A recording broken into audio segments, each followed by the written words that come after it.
なたが私を見ていてくれたこと。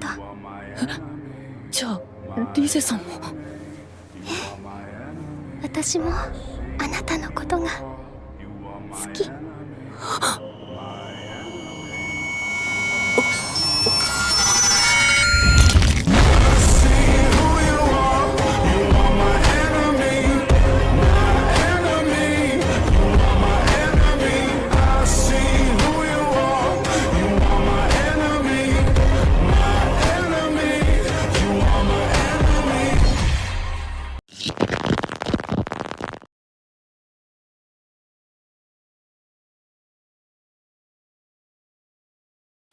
Tokyo Ghoul est un manga de type seinen apparu pour la première fois dans le Weekly Young Jump en 2011. Son auteur, Sui Ishida, réalisera 14 volumes avant de s'attaquer à sa suite directe, Tokyo Ghoul Re, qui sera à son tour publié dans le même magazine entre 2014 et 2018 au Japon. Pour la France, Glénat Manga, la branche manga des éditions Glénat, s'occupe de la publication depuis août 2013. Une adaptation animée verra le jour en 2014 et comptera au total 3 saisons. Wakanim se chargera de la diffusion pour la France. Alors c'est bien beau tout ça, mais concrètement, qu'est-ce que Tokyo Ghoul? 大食いってのは伊達じゃないみたいだね。私食事の邪魔されるのって大嫌いなのよね。僕のこと知らないかな。知ってるわ。他人をいたぶるのが趣味のつまらない男。上の命令。 L'univers Tokyo Ghoul se passe à Tokyo et ça parle de ghouls. Ouais bon. Non, évidemment que l'œuvre ne se résume pas qu'à ça, puisque ça n'est qu'un rien du tout finalement. En fait, Tokyo Ghoul se passe au Japon, et plus précisément à Tokyo donc, et l'œuvre nous montre un jeune étudiant lambda, le dénommé Ken Kaneki. La petite particularité de Tokyo Ghoul, c'est que l'œuvre fait cohabiter les humains avec des créatures appelées ghouls. Ces fameuses créatures ont les mêmes caractéristiques que les humains, les mêmes propriétés cognitives, la même morphologie, bref, le même tout que les humains. Ou presque. Les ghouls ont deux grandes différences qui les font passer pour des monstres aux yeux des humains. Elles se nourrissent de chair humaine et possèdent des cellules RC importantes. Pour expliquer brièvement, les cellules RC sont des cellules fictives de l'œuvre qui se trouvent en faible quantité dans le corps humain, mais à l'inverse, qui se trouvent en très grande quantité dans le corps des ghouls. Ces cellules sont loin d'être anodines puisqu'elles forment une substance liquide qui circule dans le sang pour s'accumuler dans une poche appelée sobrement la poche RC.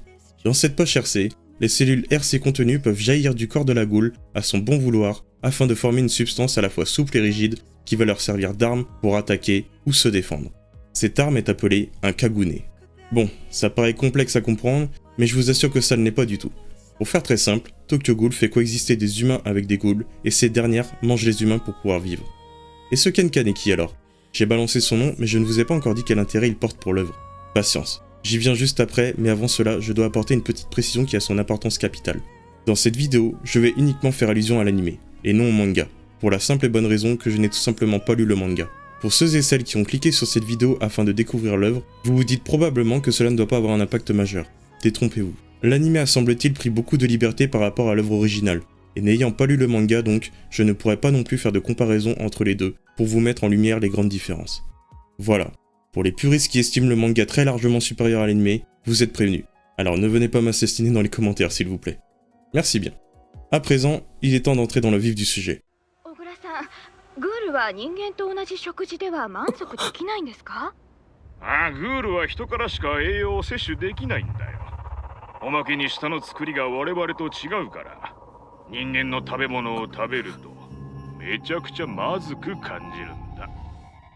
Tokyo Ghoul ne nous raconte pas l'histoire des humains contre les ghouls, ni même son opposé. La profondeur de l'œuvre se veut moins linéaire et lisse que cela. C'est d'ailleurs pour ça que Tokyo Ghoul met Ken Kaneki, le personnage principal, sur le devant de la scène. Au début de l'anime, nous découvrons Kaneki, un jeune homme, un humain, aimable et appréciant la lecture.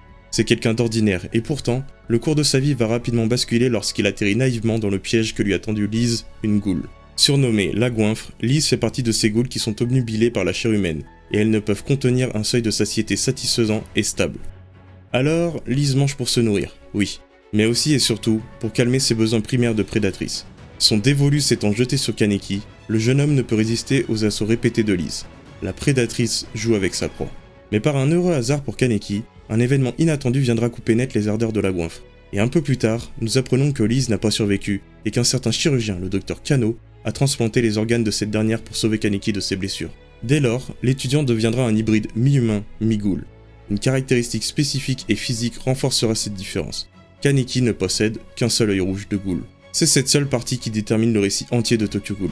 C'est lui, Ken Kaneki, le jeune homme qui oscille entre le monde des humains et celui des ghouls. L'un qu'il connaît bien, et l'autre qu'il va devoir apprendre à apprivoiser malgré lui s'il souhaite espérer survivre. Il peut alors en tirer tous ses avantages, mais aussi tous ses inconvénients, et tenter de dénicher les secrets que ces deux mondes gardent précieusement enfouis. C'est ainsi que Tokyo Ghoul va amener le spectateur dans une direction qui pourra peut-être le surprendre. Son univers n'est en aucun cas tout noir ou tout blanc. Il est parsemé d'une couleur grisâtre qui dit « C'est en chaque humain qu'un monstre peut naître, et c'est en chaque monstre qu'une humanité plus grande encore peut éclore et être mise à profit. » Et c'est ce que Kaneki incarne pour l'œuvre. Il est les deux facettes d'une même pièce. Son œil rouge représente son côté ghoul, tandis que son autre œil conserve son côté originel d'humain. Un autre signe distinctif et très accentué, surtout dans cette première saison, c'est Lise. En effet, nombreuses sont les apparitions de la goinfre dans l'esprit tourmenté de Kaneki. Elle contribue à sa transition d'humain à demi-ghoul. Néanmoins, Lise ne représente pas que le côté ghoul de Kaneki, elle est surtout sa part d'ombre. Une part que Kaneki jugera néfaste pour lui et pour autrui, mais qu'il finira par accepter pour servir ses intérêts futurs et aussi ceux des personnes qui comptent à ses yeux. Là encore, est-ce une histoire de bien ou de mal? Un non serait trop catégorique, tandis qu'un oui ne serait que pur mensonge. Alors un « tout dépend du point de vue » serait plus approprié. Kaneki va évoluer en tant qu'hybride, car un retour en arrière ne peut pas être envisagé. Alors il va devoir mettre son nouveau pouvoir à son service et décider de la marche à suivre. Kaneki va vouloir protéger ce qu'il aime au détriment de sa propre sécurité. Mais ses manières d'y parvenir seront-elles les bonnes? Encore une fois, tout n'est qu'histoire de nuances dans Tokyo Ghoul. やっぱりお前が通報したんだ。頼む、命だけは。自業自得だ。お前も姉貴も。人なんか信じられるわけない。 Pour autant, Tokyo Ghoul ce n'est pas seulement la représentation d'un seul individu. Une panoplie complète de personnages gravite autour du protagoniste. Certains se soucient de lui, et d'autres bien sûr, s'emploient à lui mettre des bâtons dans les roues. L'équilibre de la balance est bien agencé, et aide le récit de l'œuvre à se fluidifier. Des ghouls formant une coalition sont regroupés dans un café nommé l'Antique. Ce sont les membres de ce groupe qui vont aider Kaneki dans sa transition d'humain à demi-ghoul, d'une manière bien plus bienveillante que Lise. Le patron de l'Antique s'est donné pour objectif de venir en aide aux ghouls plus faibles pour leur permettre d'avoir une meilleure chance de survie et d'échapper au CCG, le centre de contrôle des ghouls. Le CCG justement, est un organisme composé uniquement d'humains qui traquent et tuent les ghouls pour assurer la protection globale des humains. Il s'agit d'une partie de l'histoire, le CCG contre l'Antique. Mais que ce soit au sein du CCG ou du côté des ghouls, les deux camps démontrent une peur mutuelle qu'ils combattent en s'entretuant sans chercher à comprendre le point de vue d'autrui. Les humains ont cette peur d'être dévorés par les ghouls, et donc ils tuent pour éliminer toute menace. A l'inverse, les ghouls, par peur de cette traque incessante, tuent les humains qui s'y emploient sciemment. En outre, les membres du CCG sont appelés les colombes, symbole d'un oiseau au plumage intensément blanc, qui peut faire écho à une forme de pureté que le CCG souhaite, l'éradication de leur mal, l'annihilation des ghouls. Toutefois, les deux camps hébergent équitablement leur lot de mauvaises et de bonnes personnes. Et parmi elles, nous retrouvons bien sûr Ken Kaneki, du côté ghoul désormais, et un certain Amon Kotaro, soldat du CCG. Les deux personnages seront amenés à se côtoyer, et bien que leurs différentes rencontres ne soient pas des plus amicales, les échanges de coups permettront d'instaurer un dialogue muet qui donnera à chacun d'eux le temps de prendre conscience de la proximité qui les lie en tant qu'êtres vivants dotés d'intelligence.